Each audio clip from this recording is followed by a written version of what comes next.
আসসালামু আলাইকুম রহমতুল্লাহি ওয়া বারাকাতুহু। নাহমাদুহু ওয়া নুসাল্লি আলা রাসূলিহিল কারীম, আম্মা বা'দ। আউযু বিল্লাহি মিনাশ শাইতানির রাজীম।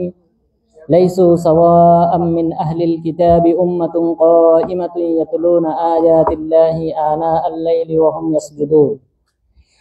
সম্মানিত উপস্থিতি, আজকে ইনশাআল্লাহ যে বিষয়টি নিয়ে আলোচনা করব তা হলো পবিত্র কোরআন কাকে বলে এবং পবিত্র কোরআনের ফজিলত এবং পবিত্র কোরআনের কয়েকটি হক। প্রথমত, পবিত্র কোরআন কাকে বলা হয়? কোরআন বলা হয় হুয়া কালামুল্লাহ মুনাজ্জালুন আলা মুহাম্মদ সাল্লাল্লাহু আলাইহি ওয়াসাল্লাম বিওয়াসাতিহি জিবরিল মিনহু বাদাআ ওয়া ইলাইহি ইয়াউদ। কোরআন বলা হয় যেটা আল্লাহ তাআলার বাণী, যেই বাণীটা আল্লাহ তাআলার পক্ষ থেকে অবতারিত হয়েছে মুহাম্মদ সাল্লাল্লাহু আলাইহি ওয়াসাল্লামের উপর জিবরিল আলাইহিস সালামের মাধ্যমে, আর এই বাণীটার সূচনা হয়েছে আল্লাহ তাআলার নিকট থেকে এবং আল্লাহ তাআলার নিকট ফিরে যাবে। সেটাকেই বলা হয় কোরআন এবং কালামুল্লাহ তথা আল্লাহ তাআলার বাণী। তো কোরআনের সংজ্ঞায় প্রথমে আমরা যে অংশটা বললাম কালামুল্লাহ, আল্লাহ তাআলার বাণী। মহান রব্বুল আলামিন বলেছেন ওয়া ইন আহাদুম মিনাল মুশরিকিন ইস্তাজারাকা ফাআজিরহু হাত্তা ইয়াসমা কালামাল্লাহ। কোন মুশরিক যদি আপনার কাছে আশ্রয় প্রার্থনা করে তাহলে আপনি তাকে আশ্রয় প্রদান করবেন, কেননা সে যেন কোরআন তেলাওয়াত শুনতে পায়। অর্থাৎ ইয়াসমা কালাম আল্লাহ, সে যেন আল্লাহ তাআলার কালাম বাণী যেন শুনতে পায়। অর্থাৎ এটা আল্লাহ তাআলার একটা সিফাত, কথা বলা এটা আল্লাহ তাআলার সিফাত। আল্লাহ তাআলা সরাসরি মুসা আলাইহিস সালামের সাথে কথা বলেছিলেন, আমাদের নবীর সাথেও মেরাজের রাত্রিতে সরাসরি কথা বলেছিলেন জিবরিল আলাইহিস সালামের মাধ্যম ছাড়া। এছাড়াও অধিকাংশ সময় আল্লাহ তাআলা সাধারণত মানুষের সাথে কথা বলেন শুধুমাত্র ফেরেশতাদের মাধ্যমে তথা জিবরিল আলাইহিস সালামকে প্রেরণ করার মাধ্যমে।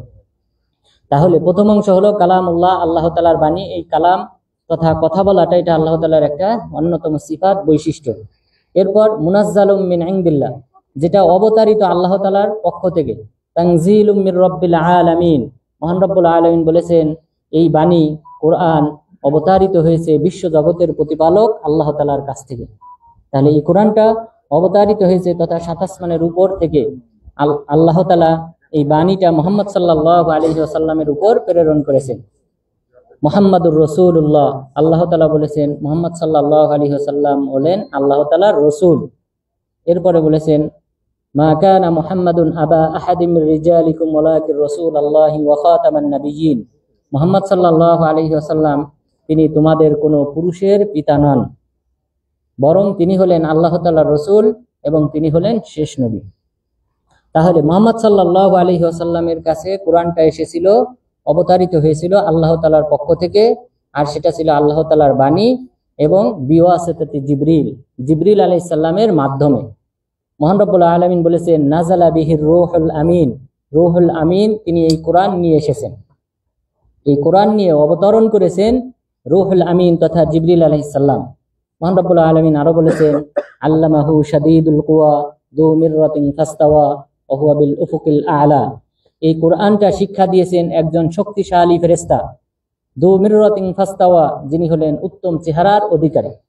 উত্তম চেহারার অধিকারী একজন ফেরেশতা তাকে এই কোরআনটা শিক্ষা দিয়েছে, আর তিনি হলেন জিবরিল আলাইহিস সালাম। তাহলে জিবরিল আলাইহিস সালামের মাধ্যমে রাসূল সাল্লাল্লাহু আলাইহি ওয়াসাল্লামের উপর অবতারিত আল্লাহর বাণীকে কোরআন বলা হয়। এরপরে পরের সংজ্ঞায় অংশে বলা হয়েছে মিনহু বাদাআ ওয়া ইলাইহি ইয়াউদ, আল্লাহ তাআলার কাছ থেকে এই বাণীর সূচনা হয়েছে, আল্লাহ তাআলার কাছে এই কোরআন ফিরে যাবে, এই কোরআনটা উঠিয়ে নেওয়া হবে। সুফিয়ান ইবনে ওয়াইনা রাহিমাহুল্লাহ তিনি এই কথা বলেছেন যে খরাজা মিনহু ওয়া ইলাইহি ইয়াউদ, এই কালামের সূচনা হয়েছে, এই কালামটা এসেছে, এই বাণীটা এসেছে আল্লাহ তাআলার থেকে এবং আল্লাহ তাআলার নিকট ফিরে যাবে। এটা দ্বারা এই যে ফিরে যাবে এটা একটা গায়েবী বিষয়। এই কোরআনটাকে যে তুলে নেওয়া হবে আমাদের মধ্য থেকে শেষ জামানায়, এটা গায়েবী বিষয়। এই সম্পর্কে সহিহ সনদে যেটা বর্ণিত হয়েছে সেটা রাসূল সাল্লাল্লাহু আলাইহি ওয়াসাল্লাম থেকে বর্ণিত হয় নাই, তবে আব্দুল্লাহ ইবনে মাসউদ রাদিয়াল্লাহু আনহু থেকে সহিহ সনদে বর্ণিত হয়েছে। তিনি বলেছেন লা ইউসরায়ান্না আলাল কুরআনি যাতু লাইলা ফালা ইউতরাকু আয়াতুন ফি মুসহাফ ওয়ালা ফি কলবি আহাদ ইল্লা রুফিআত, যে অচিরেই পবিত্র কোরআনের উপর কোনো একটি রাতে মুসিবত চলে আসবে, যেই মুসিবতের ফলে এই মুসহাফে গ্রন্থে মুসহাফের মধ্যে কোনো প্রকার আয়াত পরিত্যাগ করা হবে না, বরং উঠিয়ে নেওয়া হবে, এবং সেই সাথে না কোনো মানুষের হৃদয়ে, মানুষের অন্তরে না কোনো আয়াত রেখে দেওয়া হবে, বরং মানুষের হৃদয় থেকে ওই কোরআনের বাণী তুলে নেওয়া হবে। তাহলে কোরআনটা আল্লাহ তাআলার পক্ষ থেকে শুরু হয়েছে, আল্লাহ তাআলার নিকট ফিরে যাবে। অর্থাৎ মানুষ দিন দিন যত খারাপ হবে, এক সময় এই কোরআন পৃথিবীতে থাকার কোনো প্রয়োজনীয়তা থাকবে না। মানুষ দিন দিন লা ইয়াতিকুম জামানুন ইল্লা ওয়াল্লাযী বা'দাহু শাররুম মিন, তোমাদের কাছে যখনই কোনো যুগ আসে জেনে রেখো সেই যুগের পরের যুগ আরো জঘন্য। সুতরাং এইভাবে এক সময় মানুষ এত খারাপ হয়ে যাবে যে সময় আর কোরআনটাকে পৃথিবীতে রাখার কোনো প্রয়োজনীয়তা থাকবে না। আল্লাহ তাআলা তখন কোনো এক রাতের কোনো একটা ক্ষণিকের সময়ে আল্লাহ তাআলা মানুষের হৃদয় থেকে, অন্তর থেকে এবং এই মুসহাফ থেকে আল্লাহ তাআলা এই আয়াতগুলি মুছে ফেলবেন। এর চেয়ে বড় আর কোনো ফিতনা হতে পারে না। যদি কোরআনটা মুছে নেওয়া হয় এই মুসহাফ থেকে, মানুষের হৃদয় থেকে, তাহলে তারা সালাত আদায় করবে কিভাবে, আল্লাহর কাছে দোয়া করবে কিভাবে? তো এই কোরআনটা, এর চেয়ে বড় আর কোনো মুসিবত হতে পারে না যে সময় কোরআনটা মানুষের হৃদয় থেকে তুলে নেওয়া হবে। এত লক্ষ লক্ষ হাফেজ, তাদের সবার হৃদয় থেকে একই ক্ষণিকের মধ্যে তুলে নেওয়া হবে, এই বিষয়টা তারা আর মনে করতে পারবে না। তো সুতরাং এটা যদিও আব্দুল্লাহ ইবনে মাসউদ রাদিয়াল্লাহু আনহুর উক্তি, তবে আমরা জানি মুহাদ্দিসিনদের একটা পরিভাষা রয়েছে, যদি কোনো উক্তি সাহাবাগণ করে থাকেন গায়েবী বিষয় সম্পর্কে, তাহলে বুঝতে হবে সেটা এই সাহাবীর উক্তি না, বরং এটা রাসূল সাল্লাল্লাহু আলাইহি ওয়াসাল্লামের বাণী এবং এটা মারফু হাদিসের হুকুম। তো সেই দৃষ্টিকোণ থেকে এই কোরআনটা আমাদের মাঝ থেকে এক সময় তুলে নেওয়া হবে। তাহলে এটা ছিল কোরআনের সংজ্ঞা। এরপর পবিত্র কোরআনের ফজিলত। পবিত্র কোরআনের ফজিলতের ব্যাপারে শাহাব ইবনে হাওশাব রাহিমাহুল্লাহ তিনি বলেছেন, ফাদলু কালামিল্লাহ আলা কালামি খালকিহি কাফাদলিল্লাহি আলা খালকিহি, যে কোরআনের ফজিলত বোঝার জন্য এই বাক্যটা বোঝা যথেষ্ট যে আল্লাহর বাণীর ফজিলত হলো বা শ্রেষ্ঠত্ব হলো অন্যান্য মানুষের বাণীর চেয়ে, অন্যান্য মাখলুকের বাণীর চেয়ে, যেমন আল্লাহ তাআলার শ্রেষ্ঠ সকল মাখলুকের উপর। আল্লাহ তাআলা যেমন সকল মাখলুকের চেয়ে শ্রেষ্ঠ, এখানে যেমন কোনো তুলনা চলে না, অনুরূপ ভাবে আল্লাহ তাআলার বাণীর সাথে অন্য কোনো মাখলুকের বাণীর তুলনা চলে না।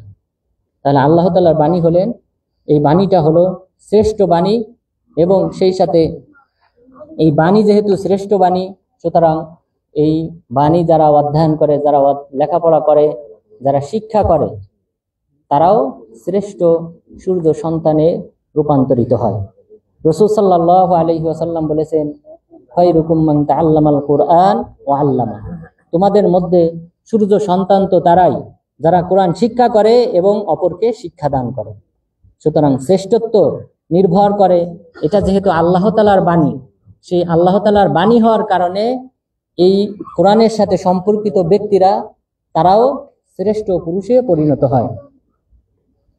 এছাড়াও রাসূল সাল্লাল্লাহু আলাইহি ওয়াসাল্লাম বলেছেন, ইন্না লিল্লাহি আহলিনা মিনান নাস, যে নিশ্চয় মানুষের মধ্য থেকে আল্লাহ তাআলার পরিবার রয়েছে। এই পৃথিবীতে মানুষ, সেই মানুষের মধ্য থেকে অনেকেই রয়েছে যারা আল্লাহ তাআলার পরিবারের সদস্য। সাহাবাগণ জিজ্ঞাসা করলেন, মান হুম ইয়া রাসূলুল্লাহ, হে আল্লাহর রাসূল তারা কারা? তখন তিনি বললেন, আহলুল কুরআন আহলুল্লাহি ওয়া খাসাতুহু, তারা হলো যারা কোরআন অধ্যয়ন করে, কোরআন অনুযায়ী আমল করে, এবং তারাই হলো আল্লাহ তাআলার বিশেষ শ্রেণীর মানুষ। তাহলে এই কোরআন যারা অধ্যয়ন করে তাদেরকে বলা হয়েছে আল্লাহ তাআলার পরিবারের সদস্য। অথচ আল্লাহ তাআলার কোনো পরিবার নেই। আল্লাহ তাআলা বলেছেন, লাম ইয়ালিদ ওয়া লাম ইউলাদ, আল্লাহ তাআলা কাউকে জন্ম দেন নাই এবং তাকেও জন্ম দেওয়া হয় নাই। সুতরাং আল্লাহ তাআলার স্ত্রী নেই, পিতৃপুরুষ নেই, কেউ নেই। কিন্তু তবুও কেন আল্লাহ তাআলার দিকে নিসবত করা হয়েছে আল্লাহর পরিবার হিসেবে? কারণ আগে আমরা যেটা বলেছিলাম যে নিসবতটা করা হয়, মাখলুককে যদি আল্লাহর দিকে নিসবত করা হয় তাহলে এটা দ্বারা উদ্দেশ্য সম্মান বোঝানো। সুতরাং যারা কোরআন অধ্যয়ন করে, আমল করে, তাদের সম্মান বোঝানোর জন্য তাদেরকে আল্লাহ তাআলার পরিবার হিসেবে আখ্যায়িত করা হয়েছে। এই কোরআনের মাধ্যমে আল্লাহ তাআলা মানুষের মর্যাদা এবং শ্রেষ্ঠত্ব বাড়িয়ে দেন। মহান রব্বুল আলামিন বলেছেন, ইয়ারফাইল্লাহুল্লাযীনা আমানু মিনকুম ওয়াল্লাযীনা উতুল ইলমা দারাজাত, নিশ্চয় যারা ইলম অন্বেষণ করে আল্লাহ তাআলা তাদের মর্যাদা বহুগুণ বৃদ্ধি করে দেন। যারা তোমাদের মধ্য থেকে যারা ঈমান আনয়নকারী এবং যারা ইলম অর্জনকারী, আল্লাহ তাআলা তাদের মর্যাদা বহুগুণ বৃদ্ধি করে দেন। সুতরাং এই মর্যাদা এটা নির্ভর করে, এই যে শ্রেষ্ঠত্ব মানুষের, এই শ্রেষ্ঠত্বটা নির্ভর করবে আল্লাহ তাআলার সাথে সম্পর্কের কারণে। কোরআন যেহেতু আল্লাহর বাণী, সুতরাং এই কোরআন নিয়ে যারা গবেষণা করে, কোরআন যারা অধ্যয়ন করে, যারা কোরআনের দার্সে উপস্থিত হয়, সেই সকল ব্যক্তিদের শ্রেষ্ঠত্ব আল্লাহ তাআলা তাদেরকে দান করেছেন। শুধুমাত্র এই কোরআন যারা অধ্যয়ন করে আমল করে তারা নয়, বরং তাদের মজলিসেও যদি কোনো ব্যক্তি বসে, আল্লাহ তাআলা তাদেরকেও শ্রেষ্ঠত্ব দান করেছেন। রাসূল সাল্লাল্লাহু আলাইহি ওয়াসাল্লাম বলেছেন, মাজতামা কওমুন ফি বাইতিন মিন বুয়ুতিল্লাহ ইয়াতলুনা কিতাবাল্লাহি ওয়া ইয়াতাদারাসুনাহু বাইনাহুম ইল্লা হাফাতহুমুল মালাইকা ওয়া গাশিয়াতুহুমুর রাহমা ওয়া নাযালাত আলাইহিমুস সাকিনা ওয়া যাকারাহুমুল্লাহ ফি মান ইনদা। যদি কোনো একটা মুসলিম সম্প্রদায় কোনো একটা গৃহে, কোনো একটা আল্লাহর ঘরে যদি সমবেত হয়, সেখানে যদি তারা আল্লাহর কোরআন তেলাওয়াত করে এবং পরস্পর যদি অধ্যয়ন করে, এই কোরআনের মাঝে যে সকল হালাল হারাম আহকাম বিধিবিধান দেওয়া হয়েছে সেটা যদি পরস্পরের মাঝে অধ্যয়ন করে, ইল্লা হাফাতহুমুল মালাইকা, ফেরেশতাগণ তাদেরকে বেষ্টন করে নেয়। ওয়া নাযালাত আলাইহিমুস সাকিনা, তাদের উপর আল্লাহ তাআলার প্রশান্তি অবতারিত হয়। ওয়া গাশিয়াতুর রাহমা, আল্লাহ তাআলা রহমত তাদেরকে বেষ্টন করে নেয়। ওয়া যাকারাহুমুল্লাহ ফি মান ইনদা, আল্লাহ তাআলা এদেরকে নিয়ে আলোচনা করেন যারা তার আশেপাশে রয়েছেন। আল্লাহ তাআলার আশেপাশে যে সকল শ্রেষ্ঠ সম্মানিত ফেরেশতা রয়েছেন, তাদের সামনে আল্লাহ তাআলা এদেরকে নিয়ে গর্ববোধ করেন। কারণ আপনারা জানেন, যখন আল্লাহ তাআলা আদম আলাইহিস সালামকে সৃষ্টি করতে চেয়েছিলেন, ফেরেশতাগণ বাধা দিয়েছিলেন। তারা একটা পরামর্শ দিয়েছিলেন যে, হে আল্লাহ, তারা তো পৃথিবীতে গিয়ে রক্তপাত ঘটাবে, তারা বিপর্যয় সৃষ্টি করবে। আল্লাহ তাআলা যখন এই জাতীয় কোনো সমাবেশ, কোরআন হাদিসের আলোচনা হয়, তারা আহকাম বিধিবিধান নিয়ে আলোচনা করে, তখন তাদেরকে নিয়ে আল্লাহ তাআলা গর্ববোধ করেন যে এই সেই মানুষ যাদের সম্পর্কে তোমরা এই মন্তব্য করেছিলে। আরাফার দিন আল্লাহ তাআলা গর্ববোধ করেন এদেরকে নিয়ে। সুতরাং এই কোরআনের শুধুমাত্র কোরআন অধ্যয়নকারী না, বরং এই কোরআনের মজলিসেও যারা বসে, আল্লাহ তাআলা তাদের মর্যাদা বৃদ্ধি করেন। কারণ আল্লাহ তাআলা আমার আপনার কথা এই সাত আসমানের উপরে ফেরেশতাদের সামনে আলোচনা করবেন, এর চেয়ে বড় আর কোনো ফজিলত হতে পারে না। তো সুতরাং আমাদেরকে অনুধাবন করতে হবে, এই হৃদয়ে এই বিষয়টা উপলব্ধি করতে হবে যে এই হাদিসে কি বলা হয়েছে, যে আল্লাহ তাআলা এই সকল ফেরেশতাদের সামনে জিবরিল আলাইহিস সালাম, ইসরাফিল, মিকাইল, এরপর মালিক, এই সকল শ্রেষ্ঠ ফেরেশতাদের সামনে আমার আপনার নাম উল্লেখ করবেন, প্রশংসা করবেন, এর চেয়ে বড় আর কোনো পাওয়া হতে পারে না। এরপর এই যে শ্রেষ্ঠত্ব, এটা রাসূল সাল্লাল্লাহু আলাইহি ওয়াসাল্লামের বাণীতে উল্লেখ হয়েছে, ইন্নাল্লাহা ইয়ারফাউ বিহাদাল কিতাবি আকওয়ামা ওয়া ইয়াদাউ বিহি আখিরিন। আল্লাহ তাআলা এই কিতাবের মাধ্যমে, কোরআনের মাধ্যমে এক শ্রেণীর মানুষকে সম্মানিত করেন, মর্যাদাশীল করেন, আরেক শ্রেণীর মানুষকে লাঞ্ছিত করেন, অপদস্থ করেন। অর্থাৎ যারা এই কোরআন তিলাওয়াত করে, অধ্যয়ন করে, আমল করে, তাদের শ্রেষ্ঠত্ব দান করেন, এবং যারা অধ্যয়ন করে না, এটাকে বর্জন করে, তাদেরকে লাঞ্ছিত করেন, অপমানিত করেন। এই কথা ওমর রাদিয়াল্লাহু আনহু তখন বলেছিলেন যখন নাফি ইবনুল হারিস তিনি ছিলেন মক্কার গভর্নর, মক্কা তাইফের গভর্নর ওমর রাদিয়াল্লাহু আনহুর পক্ষ থেকে। তাকে তিনি ওসফান নামক স্থানে, মক্কা থেকে 80 কিলোমিটার দূরে, সেখানে ডেকেছিলেন সাক্ষাতের জন্য। সাক্ষাতে তিনি তাকে প্রশ্ন করলেন, তুমি এই মক্কা এবং তাইফবাসীর উপর কাকে গভর্নর বানিয়ে এসেছো? তখন তিনি বললেন, ইবনু আবজা, অর্থাৎ আব্দুর রহমান ইবনু আবজা নামে এক ব্যক্তিকে আমি গভর্নর বানিয়ে এসেছি। তখন তিনি চিনতে পারেন নাই, জিজ্ঞাসা করলেন, ইবনু আবজাকে, সেই ব্যক্তিটাকে? তখন তিনি বললেন, মাওলাম মিন মাওয়ালিনা, তিনি আমাদের একজন আজাদকৃত দাস। একজন আজাদকৃত দাসকে এই সাহাবাদের মতো শ্রেষ্ঠ সাহাবারা থাকা অবস্থায় তাদের মধ্যে তাকে গভর্নর বানিয়ে আসা হয়েছে। ওমর রাদিয়াল্লাহু আনহু প্রশ্ন করলেন, তুমি একজন দাসকে কিভাবে গভর্নর বানিয়ে এসেছো?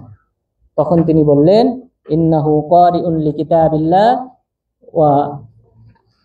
ওয়া আলিমুন বিইলমিল ফারাইদ, যে নিশ্চয়ই তিনি হলেন আল্লাহর তাআলার কিতাবের হাফেজ এবং সেই সাথে ফারাইজ সম্পর্কে তিনি সবচেয়ে বেশি অভিজ্ঞ। ফারাইজের যে জ্ঞান, এই জ্ঞান সম্পর্কে, সম্পদ বন্টন সম্পর্কে তিনি সবচেয়ে বেশি জানেন এবং এই কোরআনের হাফেজ। এই কারণে আমি তাকে, সে দাস হলেও তাকে আমি গভর্নর বানিয়ে এসেছি। তখন তিনি বললেন, ইন্নাল্লাহা ইয়ারফাউ বিহাদাল কিতাবি আকওয়ামা ওয়া ইয়াযাউ বিহি আখিরিন। আল্লাহ তাআলা এই কোরআনের মাধ্যমে এক শ্রেণীর মানুষকে সম্মানিত করেন, আরেক শ্রেণীর মানুষকে লাঞ্ছিত করেন। তো সুতরাং এই কোরআনের শ্রেষ্ঠত্ব, এই যে সম্মান আল্লাহ তাআলা দান করেছেন, কারণ হলো এই সম্মানটা নির্ভর করতেছে আল্লাহ তাআলার বাণীর প্রতি। আল্লাহ তাআলার বাণীর যেহেতু শ্রেষ্ঠত্ব, সুতরাং এই বাণী নিয়ে যারা অধ্যয়ন করবে, এই বাণীর প্রতি যারা শ্রদ্ধা জানাবে, আল্লাহ তাআলা তাদেরও মর্যাদা বৃদ্ধি করে দেবেন। এরপর আল্লাহ তাআলা এই কোরআনটাকে অবতীর্ণ করেছেন মানুষের বিভিন্ন ধরনের রোগ ব্যাধির মুক্তি স্বরূপ। মানুষের রোগ ব্যাধি ভালো হয় এই পবিত্র কোরআনের মাধ্যমে। অনুনাজ্জিলু মিনাল কুরআনি মা হুয়া শিফাউ ওয়া রাহমাতুল লিল মুমিনিন। আমি এই কোরআনে অনেক আয়াত অবতীর্ণ করেছি, অনেক বিধিবিধান অবতীর্ণ করেছি, যা হলো মানুষের জন্য রোগ মুক্তি স্বরূপ এবং আল্লাহ তাআলার পক্ষ থেকে রহমত স্বরূপ। তাহলে মুমিনদের জন্য এই কোরআনটা হলো রোগ মুক্তি স্বরূপ এবং সেই সাথে তাদের জন্য রহমত স্বরূপ। আবু সাঈদ আল খুদরি রাদিয়াল্লাহু আনহু তিনি বলেন, আমরা একটা সম্প্রদায়ের পাশ দিয়ে অতিক্রম করতেছিলাম, তাদের সর্দারকে সাপে কাটার পর আমরা তাদের কাছে প্রথমে গিয়েছিলাম আমাদেরকে আপ্যায়ন করার জন্য, কিন্তু তারা আপ্যায়ন করতে অস্বীকৃতি জানায়। তখন আমরা শর্ত করলাম, তারা পরবর্তীতে আমার সাপে কাটার পর তারা আমাদের কাছে আসে এবং বলে, তোমাদের মাঝে কি কেউ আছে যে ঝাড়ফুঁক জানে? তখন আবু সাঈদ খুদরি রাদিয়াল্লাহু আনহু তিনি বলেন, আমি ছিলাম এই কওমের সবচেয়ে ছোট। আমি বললাম, আমি জানি। তবে তাদের সাথে আমি চুক্তিবদ্ধ হলাম যে 30টি ছাগল দিতে হবে, তাহলে আমি ঝাড়ফুঁক করব। এরপর তিনি গেলেন। তিনি কোন আয়াত পাঠ করেছিলেন? শুধুমাত্র সূরা ফাতিহা 7 বার পাঠ করেছিলেন। প্রতিবার থুতু জমিয়ে সেই থুতু এই সাপে কাটা স্থানে তিনি নিক্ষেপ করেছিলেন। এরপর তিনি আগে যেমন ভালো ছিলেন, সুস্থ ছিলেন, অনুরূপ সুস্থ হয়ে গেলেন। তাহলে এই কোরআনের মাধ্যমে আল্লাহ তাআলা বিভিন্ন রোগ ব্যাধি ভালো করেন। রাসূল সাল্লাল্লাহু আলাইহি ওয়াসাল্লাম আরো বলেছেন, তাআল্লামু সূরাতাল বাকারা ফা ইন্না আখযাহা বারাকা ওয়া তারকুহা হাসরা ওয়া লা ইস্তাতিউহাল বাতালা। তোমরা সূরা বাকারা অধ্যয়ন করো, কেননা সূরা বাকারা এটা অধ্যয়ন করাটা এটা হলো বরকতময়, আর এটা ছেড়ে দেওয়াটা, এই অধ্যয়ন না করাটা এটা হলো ক্ষতির কারণ। আর জেনে রেখো, লা ইস্তাতিউহাল বাতালা, যারা জাদুকর রয়েছে তারা তোমার কোনো ক্ষতি করতে পারবে না। যারা এই সূরা বাকারা যারা অধ্যয়ন করবে, জাদুকররা তোমার কোনো অনিষ্ট করতে পারবে না। তাহলে আমাদের শারীরিক নিরাপত্তা, আল্লাহ তাআলা আমাদের শারীরিক নিরাপত্তাও দিয়েছেন এই কোরআনের মাধ্যমে। এরপর এই কোরআন কোনো ব্যক্তি যদি দান করে যায়, তাহলে এটা সদকায়ে জারিয়া হিসেবে বলবৎ থাকবে, চলমান থাকবে এবং এই ব্যক্তির কবরে সওয়াব পৌঁছাতে থাকবে। তাহলে আল্লাহ তাআলার কালাম এটা নিজে অধ্যয়ন করলে যেমন এগুলির আলাদা ফজিলত রয়েছে, এরপর এটাকে যদি আমরা কাউকে দান করে যাই, কাউকে দিয়ে যাই, তাহলে কিয়ামত পর্যন্ত, অর্থাৎ এই কোরআন যতদিন থাকবে, যতদিন অধ্যয়ন করা হবে, ততদিন পর্যন্ত এই ব্যক্তির কবরে সওয়াব পৌঁছাতে থাকবে।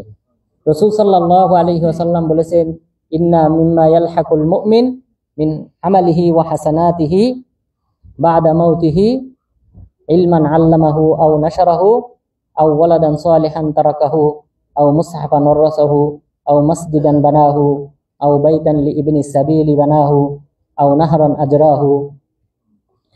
যে সকল আমল কোনো বান্দা মারা যাওয়ার পর, সেই ব্যক্তি মারা যাওয়ার পরও তার কবরে চলমান থাকে, সেই সকল 7টি আমল রাসূল সাল্লাল্লাহু আলাইহি ওয়াসাল্লাম এই হাদিসে উল্লেখ করেছেন।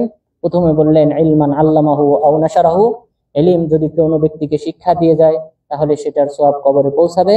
আও নাশারাহু, অথবা যদি প্রচার করে যায়, অর্থাৎ আপনি কোনো লেখনী রেখে গিয়েছেন, সেটা মানুষ পরবর্তীতে অধ্যয়ন করেছে, এই প্রচারের মাধ্যমে আপনার আমল নামায় এই সওয়াবটা লিপিবদ্ধ করা হবে।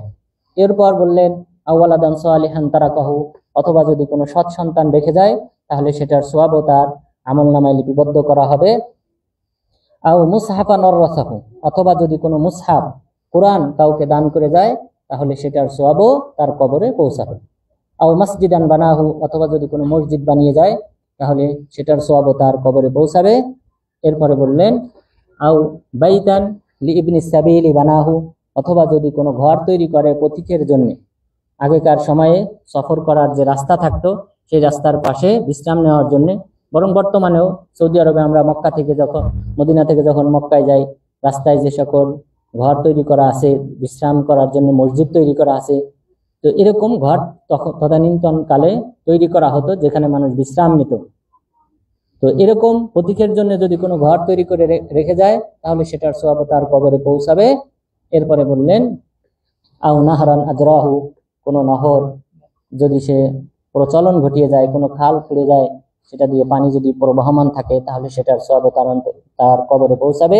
আও সাদাকাতান, অথবা যদি কোনো সদকা আখরাজাহা ফি হায়াতিহি ফি সিহাতিহি, যদি সদকা যদি সে তার জীবদ্দশায় সুস্থ অবস্থায় যদি দান করে যায় তাহলে সেটার সওয়াবও সে কবরে পাবে। তাহলে এই 7টির মধ্যে অন্যতম একটি ছিল যে কোরআন যদি কোনো ব্যক্তিকে দান করে যায় তাহলে সেটার সওয়াবও এই ব্যক্তির কবরে এবং তার আমলনামায় যুক্ত হতে থাকবে তার মৃত্যুবরণের পরও। এরপর এই কোরআন আমাদের সফর সঙ্গী হবে কবরে। এই কবরে যে আমাদের সফর সঙ্গী হবে, কবরে আমাদেরকে হাদিসে দুই ধরনের হাদিস বর্ণিত হয়েছে। একটি হলো এই কোরআনটি কবরে আমাদের মাথার দিক থেকে প্রোটেক্ট প্রদান করবে, আমাদেরকে হেফাজত করবে। অন্য বর্ণনা থেকে বোঝা যায় আমাদের পায়ের দিক থেকে আমাদেরকে হেফাজত করবে। রাসূল সাল্লাল্লাহু আলাইহি ওয়াসাল্লাম বলেছেন, ইন্নাল মাইয়িতা ইযা উদিয়া ফি কবরি কানাতিস সালাতু ইনদা রাসি ওয়া কানা সিয়ামু আন ইয়ামিনি ওয়া কানাতিজ যাকাতু আন শিমালি ওয়া কানা ফি'লুল খায়রাত ইনদা রিজলাইহি।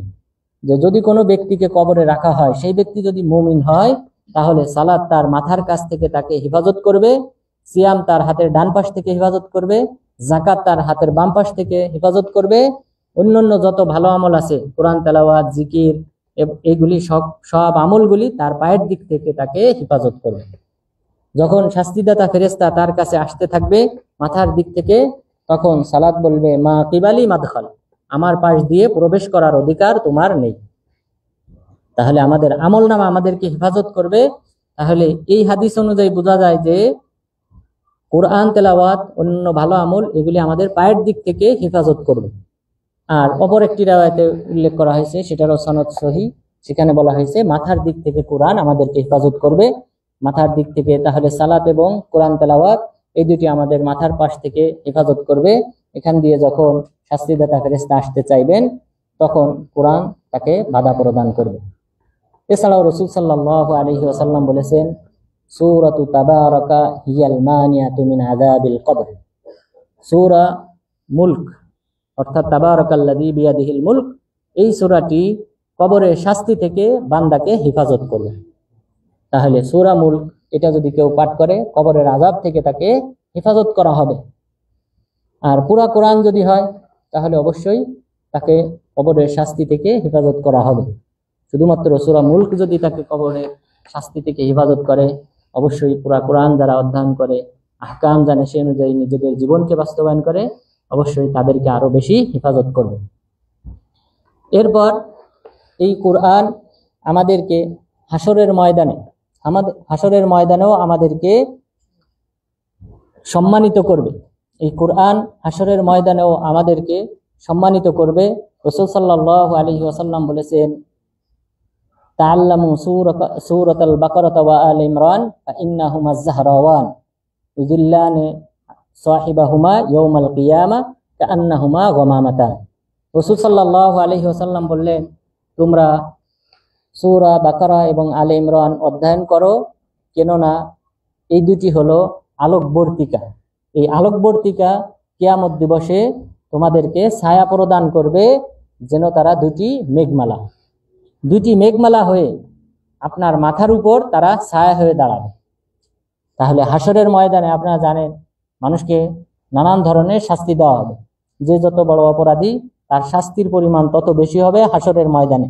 কেউ নিজের ঘাম, পুজ, রক্তের মাঝে সাঁতার কাটতে থাকবে। যার যত পাপ বেশি হবে সে সেই অনুযায়ী শাস্তি পাবে। ওই মুহূর্তে আশ্রয় পাবে আল্লাহ তাআলার আরশের নিচে 7 শ্রেণীর মানুষ। এরপর এই সূরা বাকারা, আলে ইমরান এটা দুইটি গমামার মতো তথা মেঘমালার মতো হয়ে এই ব্যক্তিকে ছায়া প্রদান করে।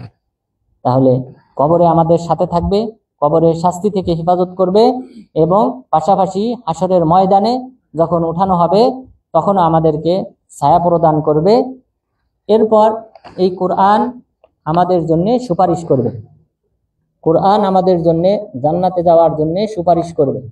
রাসূল সাল্লাল্লাহু আলাইহি ওয়াসাল্লাম বলেছেন, আল কুরআনু শাফিউম মুশাফফা। কোরআন হলো সুপারিশকারী এবং যার সুপারিশ কবুল করা হবে। তাহলে কোরআন হলো সুপারিশকারী এবং যার সুপারিশ কবুল করা হবে। সুতরাং এই কোরআন আমরা যদি অধ্যয়ন করি, আমল করি, তাহলে এই কোরআন আমাদের সপক্ষে সাক্ষ্য প্রদান করবে কিয়ামত দিবসে এবং সুপারিশ করবে।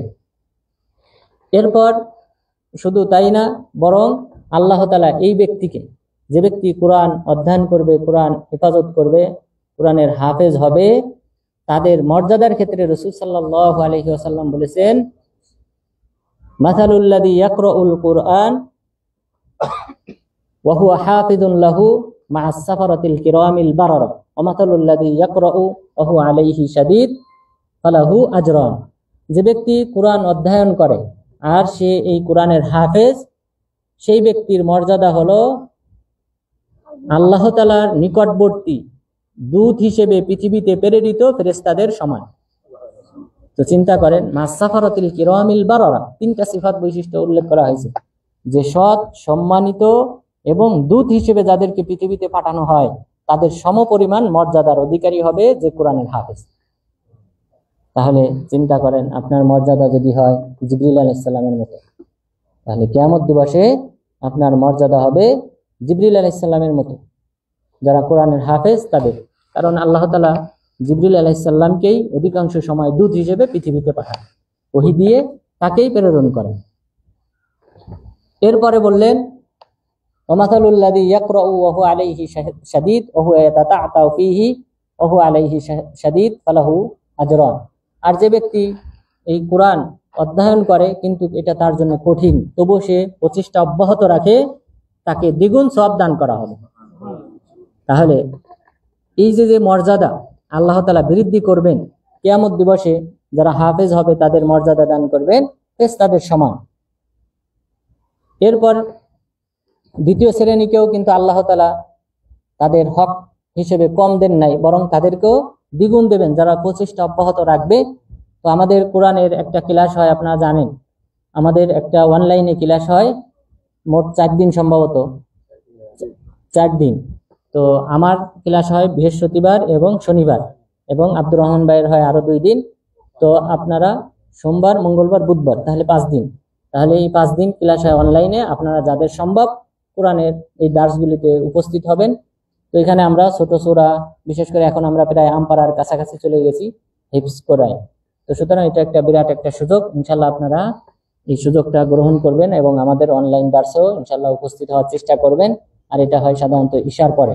আল্লাহ তাআলা যেন আমাদের সবাইকে তৌফিক দান করেন, আমিন। এরপর হাসরের ময়দানে এই সকল ব্যক্তিদের মর্যাদা অনেক গুণ বাড়িয়ে দেওয়া হবে। রাসূল সাল্লাল্লাহু আলাইহি ওয়াসাল্লাম বলেছেন, ইউযাউ আলা রাসিহি তাজুল ওয়াকার, যে এই কোরআন যারা অধ্যয়ন করে এই সকল ব্যক্তিদের মাথায় সম্মানের মুকুট তুলে দেওয়া হবে। ওয়ায়ুকসা ওয়ালিদাহু হুল্লাতাইন লা ইউকাব্বিমু লাহুমা আহলুদ দুনিয়া, এবং তাদের মা বাবার শরীরে 2টি পোশাক পরিধান করানো হবে যার মূল্য পৃথিবীবাসী নির্ধারণ করতে পারবে না। তাহলে মা বাবাকেও সম্মানিত করা হবে, সন্তানকেও সম্মানিত করা হবে এই কোরআনের সাথে সম্পর্কিত হওয়ার কারণে। অর্থাৎ শুধুমাত্র সন্তানের মাথায় সম্মানের তাজ, মুকুট পরানো হবে তা নয়, বরং এই কোরআনের সাথে, আল্লাহর বাণীর সাথে সম্পৃক্ত থাকার কারণে, এবং মা বাবা হলো প্রথম কারণ এই সন্তানকে হাফেজ বানানোর, এবং তাদেরই প্রচেষ্টা বেশি থাকে, সুতরাং তাদেরকেও আল্লাহ তাআলা কিয়ামত দিবসে সম্মানিত করবেন। এরপর এই হাফেজকে কিয়ামত দিবসে আল্লাহ তাআলা বলবেন, ইকরা ওয়ারতাকি ওয়ারাত্তিল কামা কুনতা তুরাত্তিল ফিদ দুনিয়া ফাইন্না মানজিলাতাকা ইনদা আখিরি আয়াতিন তাকরাউহা। এটা হলো সবচেয়ে বড় শ্রেষ্ঠ মর্যাদা আল্লাহ তাআলা হাফেজকে দান করবেন, আর তা হলো তাকে বলবেন যে তুমি কোরআন তেলাওয়াত করো, তারতিল সহকারে পাঠ করো, তাজবিদ সহকারে তুমি পাঠ করো যেভাবে দুনিয়াতে তুমি পাঠ করতে, এবং তোমার মর্যাদাকে বৃদ্ধি করো। কেননা জেনে রেখো, তুমি যে আয়াতে থামবে সেখানেই হবে তোমার শেষ স্টেপ জান্নাতের মর্যাদার। তাহলে চিন্তা করেন ৬,২৩৬টি আয়াত। যে ব্যক্তি হাফেজ, কোরআনের হাফেজ, তার স্টেপ হবে, ধাপ হবে, উচ্চতা হবে এই ৬,২৩৬টি আয়াত সমপরিমাণ। তাহলে এতগুলা স্টেপ সম্মানিত হবে এই হাফেজে কোরআন। সুতরাং এর পিছনে মূল কারণ হলো আল্লাহ তাআলার সাথে সম্পর্কিত। এই বাণীটা আল্লাহ তাআলার বাণী, সেই সম্মানার্থে আল্লাহ তাআলা হাফেজে কোরআনদেরকে এবং কোরআনের আহকাম বিধিবিধান যারা জীবনে বাস্তবায়ন করে তাদেরকেও কিয়ামত দিবসে সম্মানিত করবেন। এরপর এই পবিত্র কোরআনের যে হক রয়েছে, অনেকগুলি হক রয়েছে, তবে আমি 5টি প্রধান হক উল্লেখ করব। প্রথম হক হলো, এই পবিত্র কোরআনের প্রথম হক হলো তিলাওয়াত করা। এই কোরআন তিলাওয়াত করা, তিলাওয়াত পরিহার না করা। মহান রব্বুল আলামিন বলেন, ওয়াকালার রাসূলু ইয়া রাব্বি ইন্না কওমি ইত্তাখাযু হাযাল কুরআনা মাহজুরা। রাসূল বললেন, হে আল্লাহ, আমার সম্প্রদায়ের লোকজন এই কোরআনকে বর্জন করেছে। তো দেখেন, রাসূল সাল্লাল্লাহু আলাইহি ওয়াসাল্লাম বলেছেন যে আমার সম্প্রদায় এই কোরআনকে বর্জন করেছে, তারা কোরআন অধ্যয়ন করে না, আমল করে না। খালিদ বিন ওয়ালিদ রাদিয়াল্লাহু আনহু তিনি বলতেন যে লাকাদ শাগালানা আন তালিমিল কুরআন আল জিহাদ। আল্লাহর রাস্তায় জিহাদ করার কারণে আমি কোরআন অধ্যয়ন করা থেকে দূরে সরে রয়েছি। অর্থাৎ বেশি কোরআনটা তিলাওয়াত করতে পারি না আল্লাহর রাস্তায় জিহাদ করার কারণে। শাগালানা আল জিহাদ। আর এখন আমরা এই যুগে আমাদেরকে ব্যতিব্যস্ত করেছে কি? জিহাজ। এই যে যন্ত্রপাতি, কম্পিউটার, ল্যাপটপ, মোবাইল, এই জিহাজ আমাদেরকে এখন ব্যতিব্যস্ত করে রেখেছে, অর্থাৎ এই কোরআন অধ্যয়ন করা থেকে আমাদেরকে দূরে রেখেছে। ওয়ালিদ ইবনু জামি' তিনি বলেছেন, খালিদ বিন ওয়ালিদ রাদিয়াল্লাহু আনহু তিনি ইরাকের হিরা নামক স্থানের এক মসজিদে ইমামতি করলেন। ইমামতি করার পর তিনি বিভিন্ন সূরা থেকে কয়েকটা আয়াত করে তিলাওয়াত করলেন।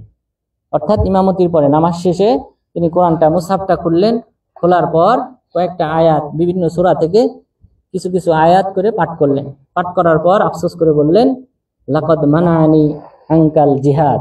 যে আল্লাহর রাস্তায় জিহাদ করার কারণে আমি তোমাকে বেশি সময় দিতে পারি না, আমি ব্যতিব্যস্ত থাকি। তো দেখেন, একজন সাহাবী তিনি আফসোস করেছেন, এবং রাসূল সাল্লাল্লাহু আলাইহি ওয়াসাল্লাম তিনি সেই যুগে আফসোস করেছেন যে আমার উম্মত, আমার সম্প্রদায় কোরআনকে বর্জন করেছে। এরপর রাসূল সাল্লাল্লাহু আলাইহি ওয়াসাল্লাম বলেছেন, লা ইয়াতি আলাইকুম জামানুন ইল্লা ওয়াল্লাযী বা'দাহু শাররুম মিন। যখনই কোনো যুগ আসবে সেই যুগের চেয়ে জেনে রাখো পরবর্তী যুগ আরো বেশি জঘন্য। এখন আমাদের যুগে যদি আমরা বিশ্লেষণ করি, আমরা কোরআনটা কতজন অধ্যয়ন করি? কোরআন আমাদের দেশে অধিকাংশ বাড়িতে শোকেজে সাজানো থাকে। এই কোরআনটা অধিকাংশ বাড়িতে শোকেজে সুন্দর করে যত্ন করে সাজিয়ে রাখা হয়।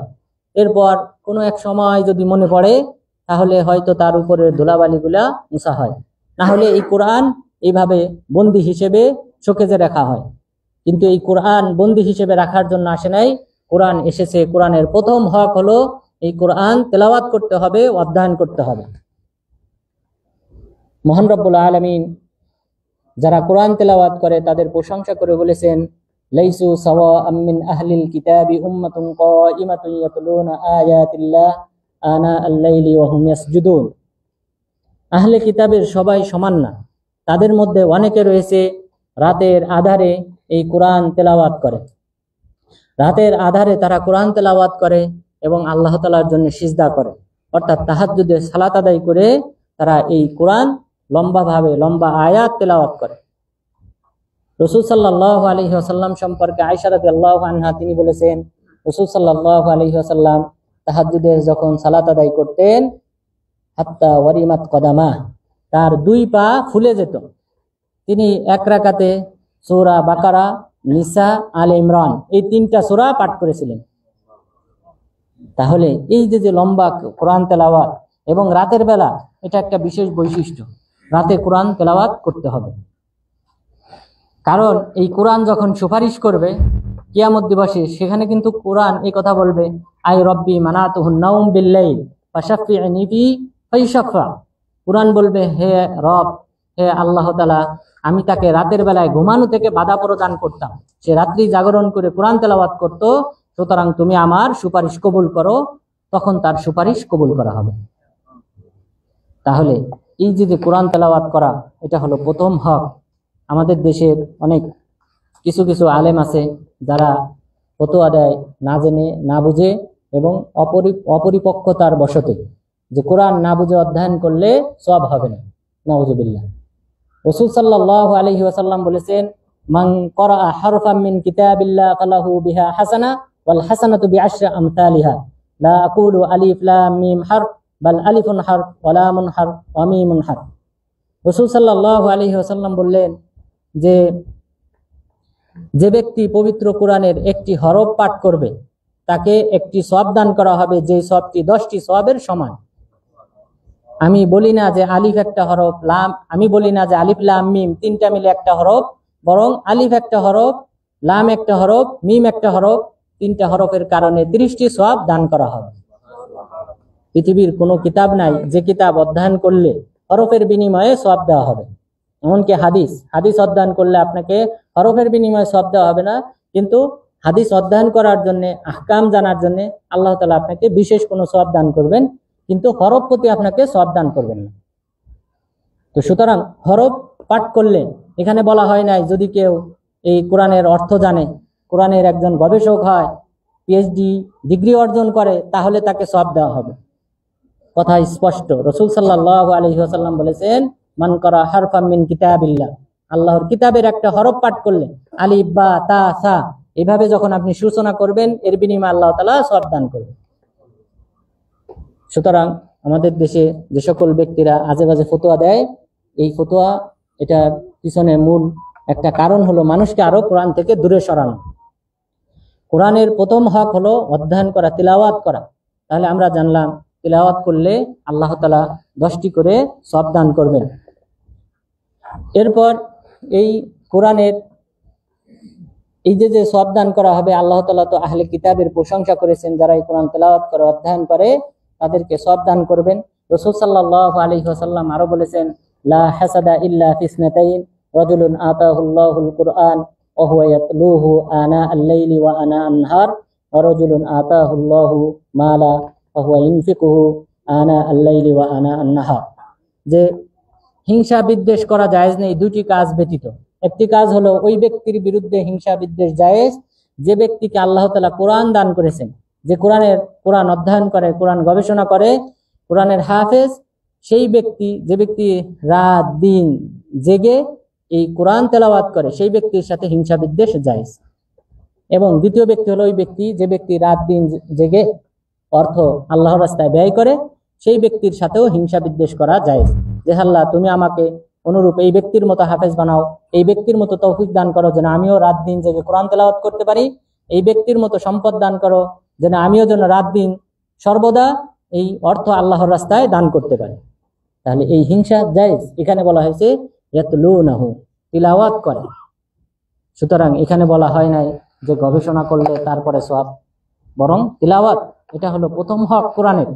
প্রথম আয়াত যেটা অবতীর্ণ হয়েছে, সেখানে বলা হয়েছে ইকরা বিসমি রাব্বিকাল্লাযী খলাক, তোমার রবের নামে তুমি পাঠ করো, তিলাওয়াত করো। সুতরাং কোরআনের প্রথমই হক হলো কোরআন তেলাওয়াত করতে হবে।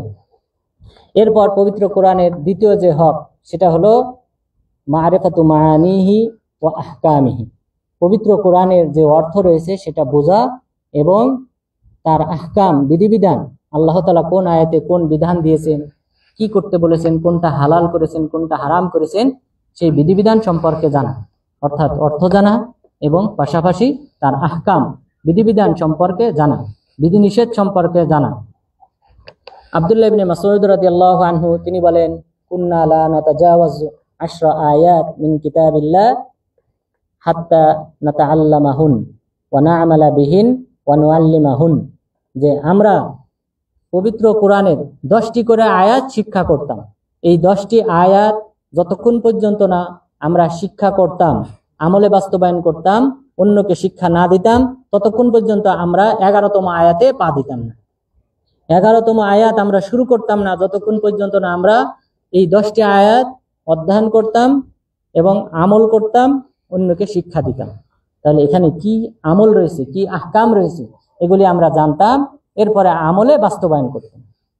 এরপরে তিনি বললেন, হাত্তা না'লামা হালালাহুন ওয়া হারামাহুন ফাউতিনাল ইলম ওয়াল আমাল, এবং যতক্ষণ পর্যন্ত না আমরা এই 10টি আয়াতের হালাল হারাম সম্পর্কে জানতাম, ততক্ষণ পর্যন্ত আমরা অপর কোনো আয়াত অধ্যয়ন করতাম না। ফলে আল্লাহ তাআলা আমাদেরকে ইলমও দান করেছেন, আমল করারও তৌফিক দিয়েছেন। সুতরাং এই যে ইলম, অর্থ জানা, আহকাম জানা, এটা আপনাকে আরো উদ্বুদ্ধ করবে আমলের প্রতি।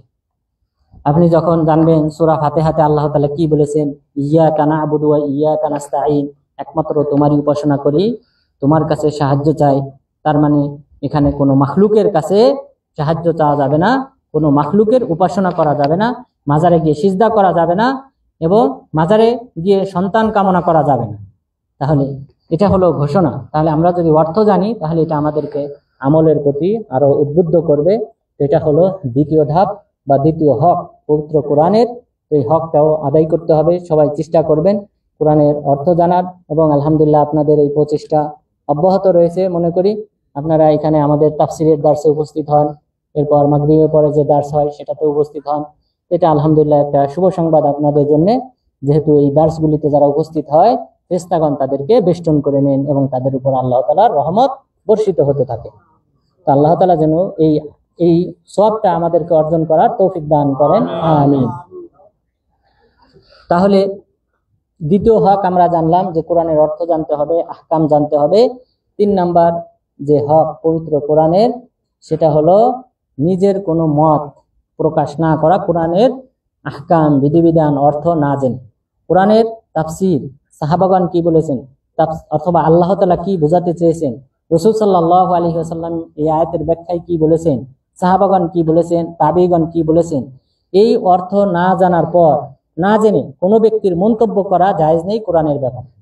অর্থাৎ কেউ নিজ থেকে কোনো আয়াতের অর্থ, ব্যাখ্যা, তাফসীর করতে পারবে না।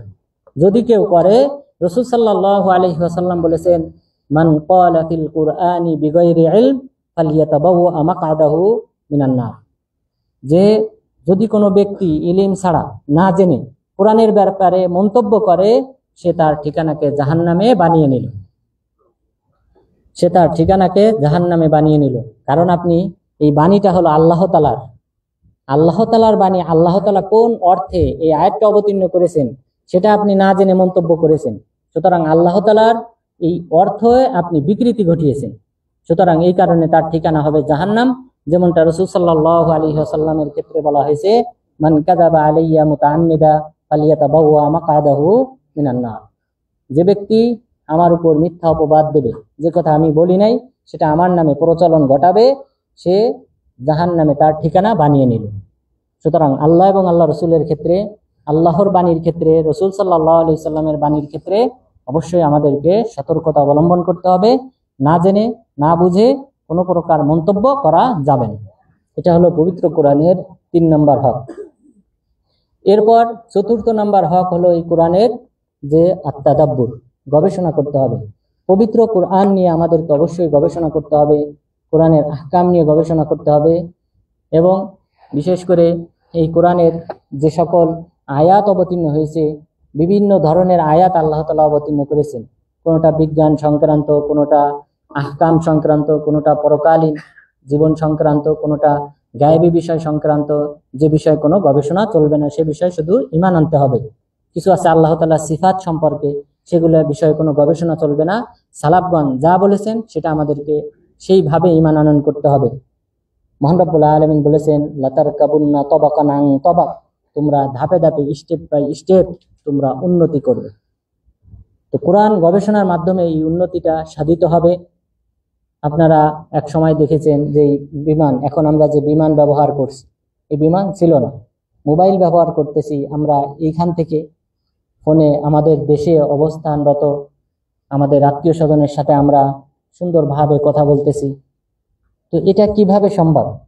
তো গবেষণা করতে হবে। গবেষণা করলে আল্লাহ তাআলা আমাদেরকে এই সকল ইলম দান করবেন। ধাপে ধাপে, স্টেপে স্টেপে মানুষ আরো উন্নতি করবে। সুতরাং সেই থিওরিগুলি আল্লাহ তাআলা পবিত্র কোরআনে দিয়ে রেখেছেন। সুতরাং এই কোরআন নিয়ে আমাদেরকে অবশ্যই গবেষণা করতে হবে। আফালা ইয়াতাদাব্বারুনাল কুরআন আম আলা কুলুবিন আকফালুহা, তারা কি কোরআনকে নিয়ে গবেষণা করে দেখে না, নাকি তাদের হৃদয়ে মোহর অঙ্কিত করা হয়েছে? তাহলে আমাদেরকে উদ্বুদ্ধ করা হয়েছে কোরআন নিয়ে গবেষণা করার প্রতি। বরং আল্লাহ তাআলা সূরা কমারের 5 বার একই আয়াত অবতীর্ণ করেছেন, ওয়ালাকাদ ইয়াসসারনাল কুরআনা লিযিকরি ফাহাল মিন মুদ্দাকির। আমি এই কোরআনটাকে মানুষের জন্য, উপদেশ গ্রহণের জন্য সহজ করেছি, আছে কি কোনো গবেষক গবেষণা করে দেখবে? 5 বার আল্লাহ তাআলা বলেছেন ফাহাল মিন মুদ্দাকির, আছে কি কোনো গবেষক গবেষণা করে দেখবে? তাহলে এই কোরআন নিয়ে আমাদেরকে অবশ্যই গবেষণা করতে হবে। আর এই গবেষণাটা হবে অর্থ জানার পর, তাফসির জানার পর, আহকাম জানার পর। এগুলির পরে আমরা এই গবেষণার যে ধাপ রয়েছে সেই ধাপে আমরা পা দেব। এরপরে মহান রব্বুল আলামিন পরে এই কোরআনের যে পঞ্চমতম যে হকটা দিয়েছেন, সেটা হলো এই কোরআন নিয়ে আমাদেরকে আমলে বাস্তবায়ন করতে হবে। এটা হলো সবচেয়ে বড় হক। এই পবিত্র কোরআনের সবচেয়ে বড় হক হলো আমল করতে হবে। মহান রব্বুল আলামিন বলেছেন, মাতালুল লাযীনা হুম্মিলুত তাওরাতা সুম্মা লাম ইয়াহমিলুহা কামাতালিল হিমারি ইয়াহমিলু আসফারা, যে যাদেরকে তাওরাত কিতাব দেওয়া হয়েছিল, তাওরাত কিতাবের প্রতি আমল করতে বলা হয়েছিল, কিন্তু তারা আমল করে নাই, তাদের উপমা হলো ওই গাধার মতো, যে গাধা তার পিঠে পুস্তক বহন করে। গাধা পিঠে যখন পুস্তক বহন করে, সে কি জানে এই কিতাবে কি আহকাম দেওয়া হয়েছে, কি বিধিবিধান দেওয়া হয়েছে? জানে না। তো এই গাধা যেমন ভাবে জানে না, অনুরূপ ভাবে এই ইহুদিরা যাদেরকে তাওরাত কিতাবের প্রতি আমল করতে বলা হয়েছিল, তারা আমল করে নাই। সুতরাং এই গাধা আর এই ইহুদি উভয়ে সমান। তো এই উদাহরণটা শুধু ইহুদিদের জন্য না, আমাদের জন্যও এটা প্রযোজ্য। অর্থাৎ আমরা যদি এটাকে বাস্তবায়ন না করি, আমলে পরিণত না করি, তাহলে আমাদের উপমাও এই গাধার মতো, যে গাধা নিজের পিঠে পুস্তক বহন করে অথচ সে জানে না যে এই পুস্তকে কি বলা হয়েছে। তাহলে অবশ্যই আমাদেরকে এটাকে আমলে বাস্তবায়ন করতে হবে। এছাড়াও রাসূল সাল্লাল্লাহু আলাইহি ওয়াসাল্লাম বলেছেন, ইউতা বিল কুরআন ওয়া বি আহলিহি আল্লাযীনা ইয়ামালুনা বিহি তাকদুমুহু সূরাতুল বাকারা, তাকদুমুহু সূরাতুল বাকারা ওয়া আলি ইমরান, যে কিয়ামত দিবসে যারা কোরআন পাঠ করে এই কোরআনটাকে উঠানো হবে, এবং কোরআনের প্রতি যারা আমল করে তাদেরকে উঠানো হবে, এবং তাদের সামনে থাকবে সূরা বাকারা এবং আলে ইমরান, তাহাজ্জানি আন সাহিবিহিমা, তারা উভয়ে ঝগড়ায় লিপ্ত হবে, বিবাদে লিপ্ত হবে এই ব্যক্তিদের সপক্ষে। তাহলে যারা আমল করবে, যদি কেউ আমল না করে তাহলে কিন্তু তার সপক্ষে এই সূরা বাকারা এবং আলে ইমরান দাঁড়াবে না, তার সপক্ষে সুপারিশ করবে না। তাহলে এখানে বলা হয়েছে যারা আমল করে তাকে এবং কোরআনকে নিয়ে আসা হবে, এবং সর্বাগ্রে থাকবে এই ব্যক্তির সামনে থাকবে সূরা বাকারা এবং আলে ইমরান, এবং এই ব্যক্তির সপক্ষে আল্লাহ তাআলার দরবারে বিবাদে লিপ্ত হবে। রাসূল সাল্লাল্লাহু আলাইহি ওয়াসাল্লাম বলেছেন, আল কুরআনু হুজ্জাতুন লাক আও আলাইক, কোরআনটা হলো তোমার হয় সপক্ষে সাক্ষ্য দেবে, না হয় তোমার বিপক্ষে যাবে। সুতরাং যারা আমল করবে তাদের সপক্ষে অবশ্যই কোরআন পাশে দাঁড়াবে, কিন্তু যারা আমল করবে না, বাস্তবায়ন করবে না, তিলাওয়াত করবে না, কোরআনের অর্থ বুঝবে না, আহকাম বুঝবে না, কোরআনের যে হক রয়েছে সেই হক যারা আদায় করবে না, কোরআন অবশ্যই তাদের বিপক্ষে সাক্ষ্য প্রদান করবে। এছাড়াও মহান রব্বুল আলামিন প্রশংসা করেছেন, আল্লাযীনা আতাইনাহুমুল কিতাবা ইয়াতলুনাহু হাক্কা তিলাওয়াতিহি উলাইকা ইউমিনুনা বিহি, যাদেরকে আমি কিতাব দান করেছি এবং তারা এই কিতাবটাকে যথাযথভাবে তিলাওয়াত করে, তারাই হলো প্রকৃতপক্ষে এই কোরআনের প্রতি ঈমান আনয়ন করে। তো এখানে যে তিলাওয়াত করে বলতে কি বোঝানো হয়েছে, মুজাহিদ রাহিমাহুল্লাহ তিনি বলেছেন, ইয়ামালুনা বিহি হাক্কা আমালি, যারা এই কোরআনের প্রতি যথাযথভাবে আমল করে, এটা হলো উদ্দেশ্য। ইয়াতলুনাহু হাক্কা তিলাওয়াতি, অর্থাৎ কোরআনের যথাযথ হক আদায় করে পাঠ করে, দ্বারা উদ্দেশ্য হলো এই কোরআনের প্রতি যারা আমল করে। এ কারণে ফুজাইল ইবনে ইয়াদ রাহিমাহুল্লাহ তিনি বলেছেন, উনজিলাল কুরআনু লিয়ুমালা বিহি ফাআখাযান নাসু কিরাআতাহু আমালা। কোরআনটাকে অবতীর্ণ করা হয়েছে আমল করার জন্য, কিন্তু মানুষ পাঠ করাটাকে আমল হিসেবে ধরে নিয়েছে। অর্থাৎ আমাদেরকে সমন্বয় ঘটাতে হবে, কোরআন যেমন ভাবে তিলাওয়াতও করতে হবে, পাশাপাশি এটাকে আমলেও বাস্তবায়ন করতে হবে। তো সুতরাং এই কোরআনের যে হক অন্যতম বা পঞ্চমতম যে হক, এই কোরআনের প্রতি অবশ্যই আমাদেরকে আমল করতে হবে। এবং আব্দুল্লাহ ইবনে মাসউদ রাদিয়াল্লাহু আনহু এই আয়াতের ব্যাখ্যায় যে হাক্কা তিলাওয়াতি, যথাযথভাবে তিলাওয়াত করার উদ্দেশ্য কি, তিনি বলেছেন যে আইয়া আরিফা হালালাহু ওয়া হারামাহু ওয়া ইয়াকরাহু কামা আনজালাহুল্লাহু আযজা ওয়া জাল্লা ওয়া লা ইউহাররিফুল কালিমা মাওয়াদিহি, যে এটা দ্বারা উদ্দেশ্য হলো যে সে হালাল জানবে, কোনটা হারাম সেটা জানবে, কোরআন যেভাবে অবতীর্ণ করা হয় সেভাবে সে তিলাওয়াত করবে, এবং কোরআনের যে আয়াত রয়েছে সেই আয়াত যেভাবে আছে সেভাবে সে অধ্যয়ন করবে, এখানে কোনো প্রকার পরিবর্তন করবে না, এবং এই কোরআনের কোনো তাবিল করবে না, অপব্যাখ্যা করবে না। তাহলে এটা হলো কোরআনের অন্যতম হক। তাহলে আজকের আলোচনায় আমরা যে বিষয়টা জানতে পারলাম যে পবিত্র কোরআন এটা হলো আল্লাহ তাআলার বাণী, এবং আল্লাহ তাআলার বাণী হওয়ার কারণে আল্লাহ তাআলা এই কোরআনের মর্যাদা শ্রেষ্ঠত্ব দান করেছেন, এবং যারা এই কোরআনকে অধ্যয়ন করবে আল্লাহ তাআলা তাদেরকেও মর্যাদাশীল করবেন। এবং সেই সাথে এই মর্যাদাশীলতার অনেকগুলো স্টেপ রয়েছে। কোরআনটা আমাদের কবর থেকে নিয়ে জান্নাতে প্রবেশ করা পর্যন্ত এই কোরআনটা আমাদের সফর সঙ্গী হিসেবে থাকবে, এবং সেই সাথে কোরআনের যে 5টি হক রয়েছে সেই হক যথাযথভাবে আদায় করার মাধ্যমে আল্লাহ তাআলা আমাদেরকে যেন সুউচ্চ মাকাম দান করেন। আমিন। আকুলু কওলি হাদা ওয়াস্তাগফিরুল্লাহ লি ওয়া লাকুম ওয়া লিসাইরিল মুসলিমিন।